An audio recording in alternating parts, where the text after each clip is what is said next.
Ahorita ya no, por lo menos en la región de Centroamérica, ya no tuvimos casos. Algunos casos en Sudamérica han sido reportados en los últimos meses, sobre todo la parte de Brasil, Argentina, pero esos son casos que han sido muy esporádicos.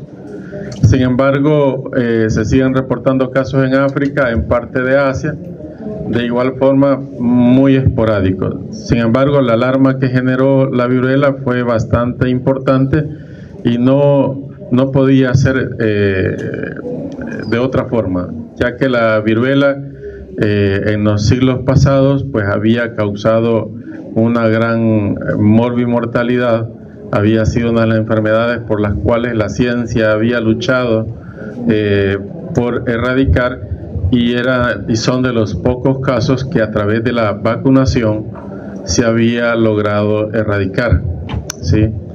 El gran problema era que se había erradicado la viruela humana, ¿sí? Pero existen otros virus de la viruela, ¿sí? No solo la viruela del mono, el virus vaccinia, ¿sí? Es otro virus de la viruela bovina, ¿sí? Y la viruela del mono. Entonces, de alguna forma se erradicó, pero siempre existió ¿Qué pasó? Perdón. Siempre existía el riesgo, y justo fue lo que sucedió, que en cuanto se erradicó la viruela humana, en África comenzaron a suceder casos de viruela del mono. Muy probablemente estos casos siempre se estuvieron dando, ¿sí? Siempre se estuvieron dando. Y se visualizaron cuando ya se logró erradicar la viruela humana, fueron más visibles, es decir, se empezaron a reportar, se empezaron a estudiar, y allá por la década del 70 pues se reportaron los primeros casos de viruela y se certificó que no era viruela humana, sino que era viruela del mono, ¿verdad? Y pues desde ese momento se mantuvieron casos esporádicos en varias regiones de África, pero de manera circunscrita, es decir, ese virus no salía de África. No sé qué pasó. Ahí está. Sin embargo, ya a principios de este siglo, allá por 2003, sí, ¿verdad? Es principios del siglo, sí, ¿verdad? A principios de este siglo, allá por 2003, se trasladó a una cantidad de primates para mascotas en Estados Unidos, y en 2003, debido a ese traslado de esos primates, hubo un primer brote en Estados Unidos.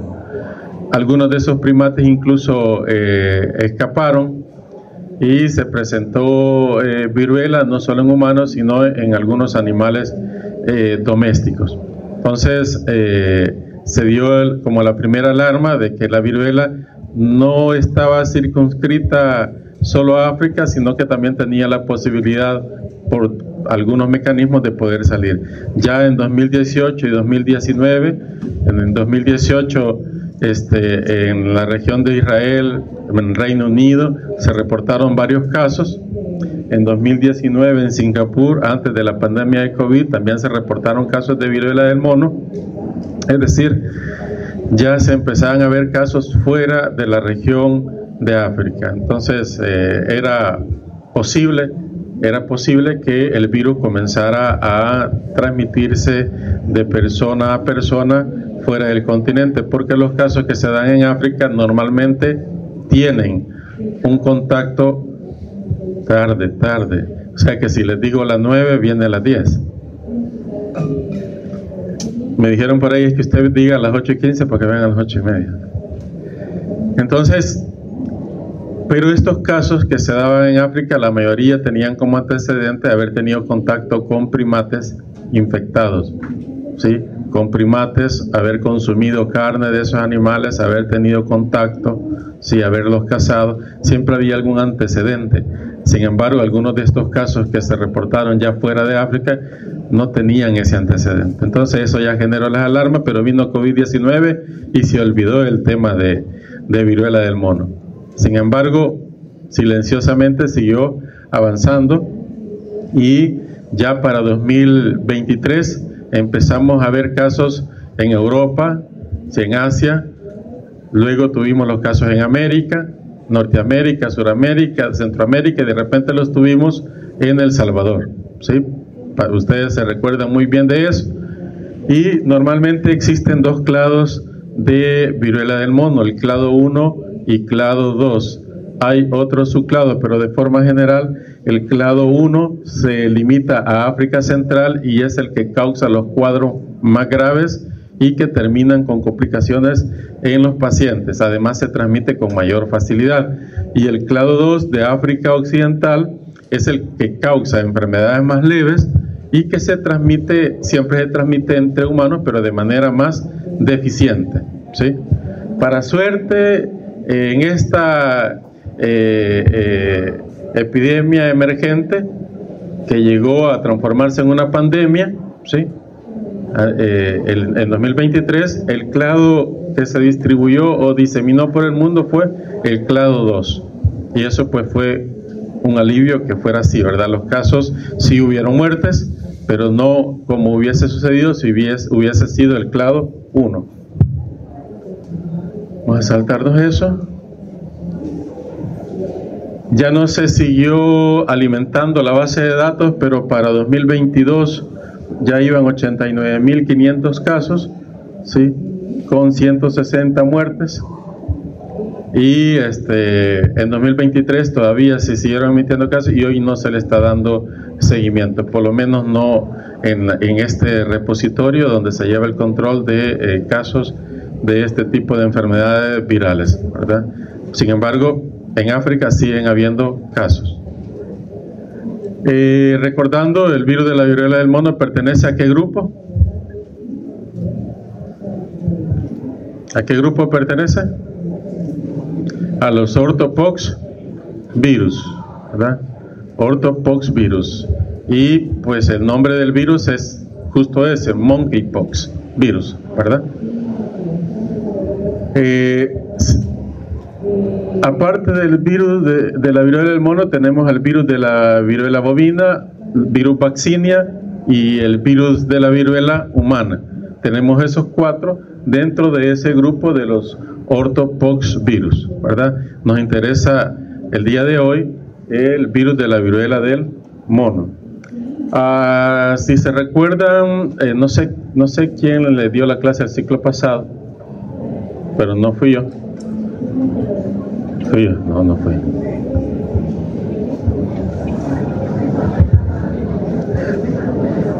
Si se recuerdan, la nucleocápside de estos virus es una nucleocápside bilobulada, ¿sí? Que tiene una especie de hendidura, ¿sí? Y que además tiene los llamados cuerpos laterales, ¿verdad? Aquí a los lados, tiene esa forma. Otra característica muy importante que vale la pena mencionar es que algunos virus salen de la célula con una sola envoltura y esos son virus maduros, pero otros virus de la viruela salen con esa envoltura, pero además que es una envoltura que traen del aparato de Golgi, pero cuando salen por la membrana de la célula huésped adquieren una segunda envoltura. Sí, y a esos virus en algunos libros los van a encontrar como capsulados, ¿sí? Esos virus que tienen esa doble envoltura tienen mayor dificultad para infectar, pero el virus tiene sus mecanismos para siempre poder infectar la célula huésped, ¿sí? Aquí pueden ver el virus de la viruela del mono en tejido humano, ¿sí? Y eso se les dio el ciclo pasado, cuáles son las características del virus, que si son resistentes a desinfectantes comunes, por ejemplo como compuestos fenólicos, pues solo con fenol no le va a hacer nada, ¿sí? Pero sí es inactivado con amonio cuaternario. Miren. También con hipoclorito de sodio puede ser inactivado, es decir, puede ser destruido. También puede ser inactivado con disolventes lipofílicos. Con alcohol etílico también lo pueden inactivar, el alcohol al 70%, ya que se utilizó para COVID, también lo inactiva, y todo esto es importante porque son las herramientas que se tuvieron a disposición durante el 2023, ¿verdad? También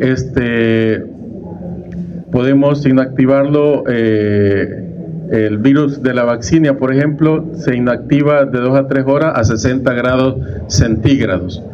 En teoría, el virus de la viruela del mono también debería de estar inactivado ya a 60 grados centígrados por 2 a 3 horas, ¿sí? O sea, en teoría, porque esto se ha hecho con el virus de la vacina, ¿sí? Otro aspecto que se les mencionaba en la clase anterior es que el virus realiza inmunomodulación. Esa inmunomodulación es tanto intracelular como extracelular, ¿sí? Tiene proteínas que modulan la respuesta inmune antiviral dentro de la célula, pero además tienen proteínas como por ejemplo las viroquinas que modulan la respuesta inmune ya general del huésped, ¿sí? Entonces tiene tanto proteínas que actúan a nivel intracelular como proteínas que actúan a nivel extracelular que modulan la respuesta inmune del huésped. Y aquí es lo que les mencionaba, que era el clado 2 y un subclado del clado 2, específicamente la variante B1, fue la que en 2022-2023 causó, le vamos a llamar la pandemia, sí, la pandemia, pero no llegó, realmente no llegó a ese nivel, ¿sí? Esto es lo que les mencionaba. Hay dos tipos de partículas, un virión maduro que va a tener una sola envoltura, pero ocasionalmente el virus al momento de salir de su célula huésped, algunas partículas virales pueden adquirir la envoltura de la membrana celular también. Entonces traen dos envolturas, la del aparato de Golgi y la de la membrana celular, y entonces vamos a tener algunos virus con doble membrana y otros con una membrana. El que tiene doble membrana, ya el virus posee proteínas que le permiten siempre poder infectar a la célula huésped, ¿sí? Es decir, que ambos finalmente van a poder ser infecciosos. Sin embargo, en el de doble membrana, el virus tiene que echar mano de esas proteínas que justo están contenidas en la primera envoltura, ¿sí? Entonces, el MB va a ser el virión maduro y el EB el virión con envoltura extracelular, ¿sí? ¿Cómo es el ciclo de replicación? Realmente hay 4 proteínas virales que facilitan la unión al receptor en su célula huésped. La mayoría de receptores son tipo glicosaminoglicano, aunque hay otro tipo de receptores. Sin embargo, el virus pasa siempre por un proceso de unión y por un proceso de fusión. Se desconoce cuáles son las proteínas que participan directamente en ese proceso de fusión. Son más de 10 proteínas las candidatas que posee el virus que se cree participan en ese proceso de fusión. Entonces, utiliza como receptor a los glicosaminoglicanos, pero también puede utilizar la laminina, sulfato de heparina, la condroitina, ¿sí? Puede utilizar esos receptores. ¿Y dónde vamos a encontrar esos receptores? Por ejemplo, los glicosaminoglicanos los vamos a encontrar en las células inmunes, macrófagos, las células dendríticas, ¿sí? En cualquier macrófago, en cualquier tejido, vamos a encontrar esos tipos de tejidos. Y adivinen qué célula cree que infecta primero cuando llega a nuestras mucosas, por ejemplo. ¿Qué células infecta? Si llega a nuestras mucosas, infecta nuestras células epiteliales, pero eventualmente, inmediatamente infecta este tipo de células, las células inmunes locales que le van a permitir diseminarse, ¿sí? De acuerdo. De hecho, son estas células de la respuesta inmune las que le permiten su diseminación. Entonces, cuando nosotros nos infectamos, ¿sí? Porque el virus estaba en una superficie contaminada, yo toqué esa secreción que estaba en esa superficie, me lo llevé a la boca, a los ojos, ¿sí? A las fosas nasales, o yo tenía alguna herida en mi mano y toqué eso. Es plausible esa forma de que nos podamos infectar. yo me infecto, o puede ser que se dé el evento como se estaba dando en África por el contacto con animales contaminados, el destace de esos animales, el consumo de esa carne ya que está infectada con el virus. Puede ser que ese sea el mecanismo de infección, a través de que esas secreciones, el fluido de esos animales lleguen a nuestra mucosa, o a través de abrasiones de nuestra piel, ¿sí? Puede ser que llegue de esa forma. Entonces, independientemente llegue por la piel o llegue por la mucosa orofaringea, que fue uno de los principales mecanismos de transmisión que se estuvo presentando en 2022-2023, aparte de la posibilidad de la transmisión sexual, el virus va a replicar en la mucosa respiratoria y orofaringea, ¿verdad? Allí va a replicarse en los nódulos linfáticos, ¿sí? Ahí va a infectar macrófagos, células dendríticas y otras células inmunes, y a partir de esas células inmunes el virus se va a diseminar, y a partir de esas células, de esos tejidos, de esos nódulos linfáticos, se va a dar la viremia primaria, a infectar otros órganos del sistema linfático. Ahí va a infectar al vaso, va a infectar otros nódulos linfáticos, va a volver a replicar, va a volver a infectar más células del sistema inmune, principalmente macrófagos, y a partir de ellos se va a dar una viremia secundaria, ¿sí? Y a partir de esa viremia secundaria el virus se va a diseminar a todos los órganos de nuestro sistema y a la piel, ¿sí? En este momento es que empezaríamos a ver las manifestaciones clínicas. También es importante mencionar que en este momento, sea por la viremia primaria o secundaria, en algún momento el virus también es capaz de atravesar la placenta, y por lo tanto va a ser posible la transmisión al feto, ¿sí? Va a ser posible la transmisión al feto. Otro aspecto muy importante es que el virus se disemina ya en este momento en todos los órganos, y por lo tanto va a estar presente en todas las mucosas: mucosa oral, faríngea, nasal, pero va a estar entonces en la mucosa vaginal, ¿sí? Y por lo tanto la mucosa anal va a estar presente en todas esas mucosas. Y por lo tanto, en esta pandemia, uno de los mecanismos de transmisión que se estuvo reportando, aunque no fue 100% certificado, pero ya quedó demostrado la conexión entre la relación sexual, sobre todo en grupos de riesgo, que el virus se pudo transmitir por contacto sexual, ¿sí? Por contacto sexual. Entonces ya no solo es por el mecanismo normal que les mencioné, ya la secreción de una persona infectada que llega a nuestra mucosa, o que nosotros tocamos esas secreciones, o porque tenemos contacto con animales infectados, sino que también existen otros mecanismos como la transmisión de tipo sexual. No es una ITS, ¿sí? Pero existe la posibilidad de ese mecanismo de transmisión. Entonces llegamos a este momento y se empiezan a dar los primeros síntomas, ¿sí?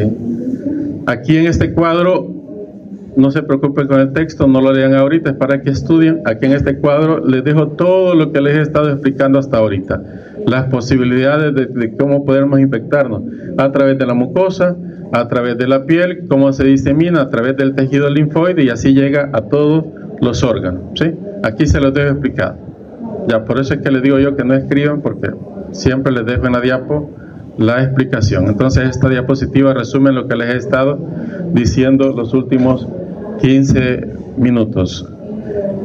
Y como el virus se disemina en todas partes, vean que el virus se ha demostrado y se ha logrado aislar de distintas muestras de saliva, de hisopados rectales, miren, y la presencia en la mucosa rectal, ¿sí?, fue una de las señales del por qué la población HSH, ¿verdad? Sí, hombres teniendo sexo con hombres, sí, fue una de las poblaciones más afectadas, sí, fue una de las poblaciones más afectadas. Curiosamente, a estas poblaciones en todos los países se les empezó a aplicar la vacuna, sí, contra la viruela, y adivinen qué, comenzaron a bajar los casos, ¿sí? Comenzaron a bajar los casos, ¿de acuerdo? Entonces, si ustedes observan, saliva, hisopado rectal, hisopado nasofaríngeo, también el virus se recupera de ahí, del semen también se recupera, es decir, no solo el virus va a estar en la mucosa vaginal, sino también va a estar en el semen, y por lo tanto puede transmitirse a una mujer o a otro hombre, ¿de acuerdo? En la orina va a estar presente y en heces también presente. Entonces el virus, pues a través de estudios se demostró que estaba presente en la mayoría de secreciones, y por lo tanto uno puede ahí dar rienda suelta a las distintas formas en las cuales podría transmitirse, no solo el contacto con las secreciones, con heridas a través de piel, o por hablar con gotitas de fluido o algo que caigan en nuestra mucosa, sino que hay otras formas de infectarnos. Bueno, el periodo de incubación anda por 15 a 21 días, ¿sí? Inicia con síntomas como fiebre, dolor de cabeza, pero se acompañan de dolores musculares. Esto puede andar durando un par de días. Sí, van a ver algo muy característico, que fue lo que se les estuvo indicando a los médicos, que revisaran los ganglios linfáticos, sobre todo cervicales, maxilares, pero también los inguinales y axilares también se iban a encontrar inflamados. Entonces, fiebre, dolor de cabeza, malestar general, artralgia, lumbalgia y además ganglios inflamados. Era obligatorio hacer el siguiente examen, y es que una vez que esto está llegando al final, ¿sí? Que esto está llegando al final, el periodo febril, comienzan a aparecer lesiones, pero las lesiones no aparecen en la piel o en las manos al principio, van a aparecer en la cavidad oral, en la faringe, ¿sí? En la faringe. Entonces, si nosotros teníamos esos eventos y examinábamos nuestros pacientes días después de iniciado ese cuadro clínico y le encontrábamos lesiones en la cavidad oral y en la faringe, era una persona sospechosa de estar ante un cuadro de viruela. Ahí vamos a encontrar las características lesiones. Luego de que aparece en la lengua, en la cavidad oral, ya se disemina al resto del cuerpo, ¿sí? Incluyendo la palma de las manos y planta de los pies, ¿sí? Esta infección en teoría es autorresolutiva. La mayoría de las personas se recuperan, no dejó las cicatrices que dejaba la viruela humana, porque la viruela humana no mataba a todas las personas, pero sí desfiguraba a las personas que estuvieron infectadas, ¿sí? Sin embargo, esta viruela no causaba ese daño a la piel que quedara con grandes cicatrices. La erupción pues va a ser pruriginosa, y además esta tiene las características, igual que con la varicela, tiene características muy particulares y una evolución natural. Ya la vamos a ver en la siguiente diapositiva. En teoría, después de esto, las lesiones pueden desaparecer, terminan como una costra, la costra se termina cayendo y la persona debería de curar, y en teoría debería de tener inmunidad de por vida, ¿sí? Inmunidad de por vida. Sin embargo, hay un grupo de pacientes que van a presentar complicaciones, y esas complicaciones pues derivaron en la muerte de varias personas, ¿sí? Entonces, la historia natural de las lesiones de la viruela: va a haber un enantema, primero va a haber máculas, luego se van a convertir en pápulas, luego en vesículas. Estas vesículas se van a convertir en pústulas, no es como la varicela, que no estaban las pústulas, ¿sí? Estas van a pasar a pústulas y luego van a formar una costra, ¿sí? Todas estas lesiones son infectantes, ¿sí? Son infectantes. Hasta que esta costra se ha caído, dejan de ser infectantes, ¿de acuerdo? Y ustedes pueden ir viendo cuánto va durando cada lesión. Las máculas duran de 1 a 2 días, las pápulas de 1 a 2 días, luego se convierten en vesículas y así sucesivamente. Ya cuando están en forma de pústula, que es lo más dantesco que presentan estos pacientes, es lo que más les va a llamar la atención. Ahí en las fotos que traigo delante, esas lesiones características cuando están en forma de pústula o de costra, y son las que duran más tiempo, ¿sí? Son las que duran más tiempo. Ven que este proceso es un poco más rápido. En 5 días la mácula, pápula y vesícula ya se han convertido en pústulas, ¿sí? Y en costra. Y eso es lo que característico de la enfermedad. Las complicaciones pueden ser superinfecciones bacterianas de todas las lesiones, ¿sí? De todas las lesiones. También puede haber infección ocular, infección corneal. Si se da ese cuadro de infección corneal, el paciente queda con ceguera de por vida, ¿sí? No va a haber reversión de la capacidad visual, ¿sí? El paciente queda con ceguera de por vida. Puede haber bronconeumonía, shock séptico, celulitis, insuficiencia respiratoria, encefalitis, deshidratación y eventualmente puede haber muerte, ¿de acuerdo? Pero este es en un número muy pequeño de casos. La generalidad es que la enfermedad es autorresolutiva, ¿sí? Estas son las lesiones. Características: tenemos vesículas, tenemos pústulas umbilicadas, tenemos la costra, ¿sí? Las costras maduras se llama esto, y aquí es cuando ya se desprendió esto, queda esto, ¿sí? Queda esto. A este momento probablemente deja de ser infectantes las lesiones, pero el resto de lesiones todas son infectantes, tienen gran cantidad de partículas virales, ¿sí? Y aquí están los pacientes, miren, estas son las lesiones características. Un aspecto muy importante es que van a estar afectadas las palmas y las plantas de los pies, ¿verdad? Que no se ve afectada en otras enfermedades exantemáticas, ¿sí? No lo veíamos en varicela, ¿verdad? No lo veíamos en herpes, ¿sí? Kevin Wong llegó a pasar consulta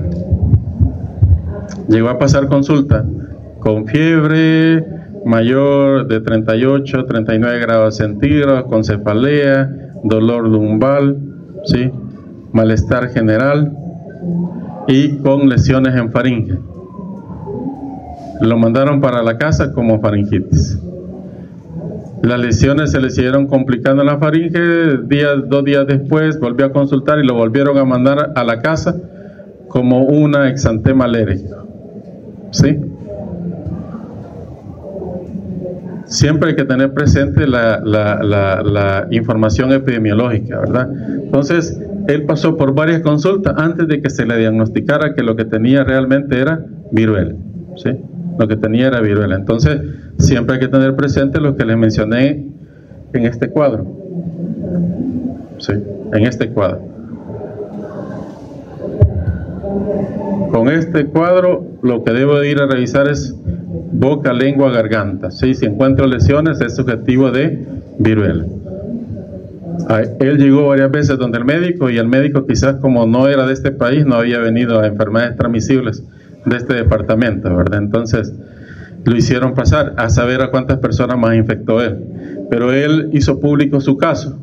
Si ustedes ven, cortesía de Kevin Wong, ya la fotografía, autorizó su foto e hizo público su caso, ¿verdad?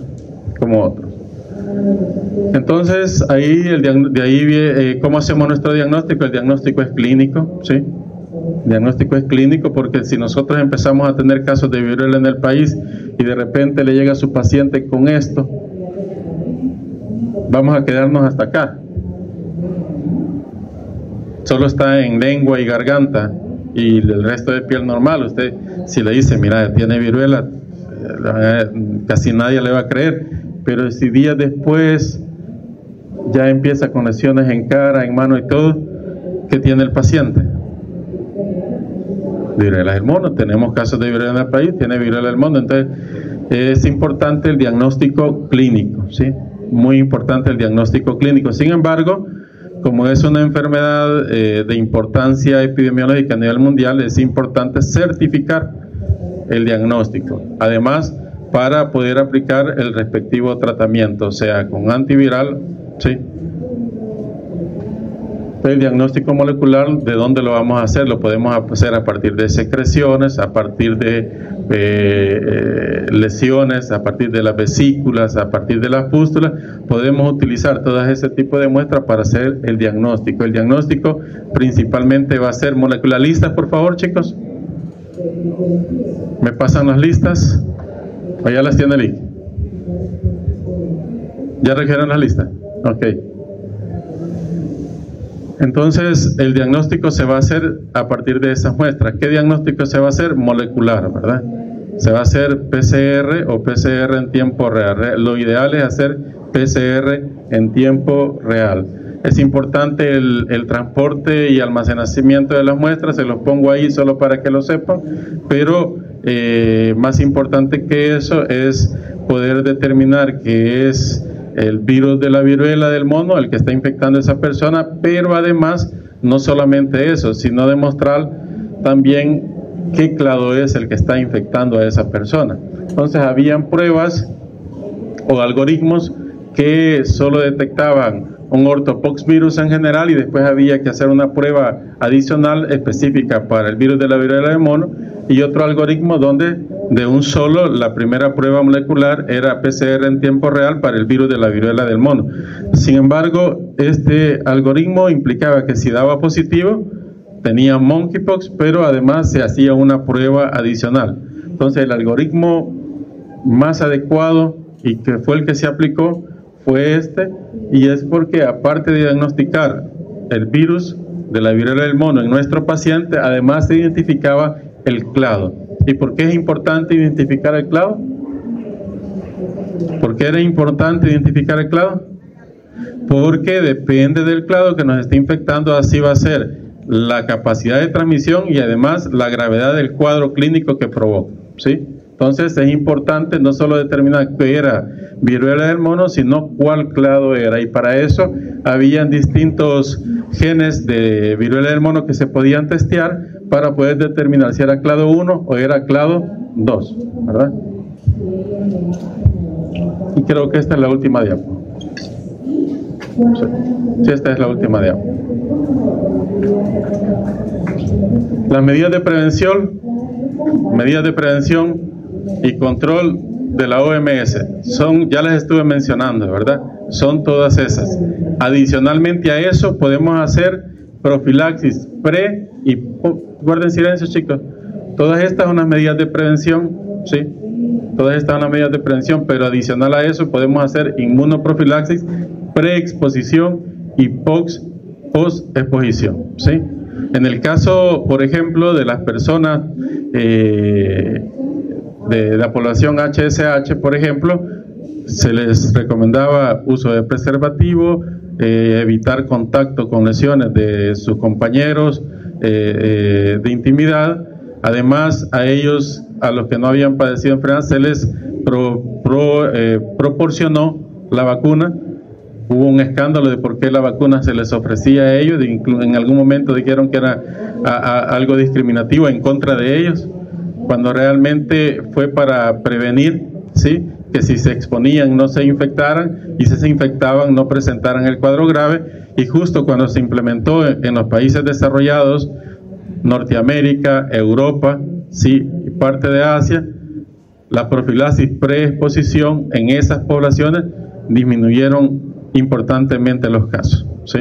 Y porque la mayoría de los casos, si se recuerdan ustedes, se estaban dando en esa población, y fue a esa población que se le hizo la profilaxis con vacuna preexposición, ¿sí? Y disminuyeron los casos, y en teoría se logró controlar ese brote que tuvimos a nivel mundial, pero siguen habiendo casos en África Central y África Occidental, y esporádicamente casos en Asia y en Europa, ¿de acuerdo? Y ahí están todas las medidas de prevención que son las que siempre hemos mencionado, método de barrera en las relaciones sexuales, en el espacio laboral, ustedes guante, mascarilla, ¿sí? Los antisépticos que mencionamos al principio que pueden inactivar el virus, ¿sí? Alcohol, hipoclorito de sodio, cloruro de benzalconio, el fenol no le hace nada, ¿sí?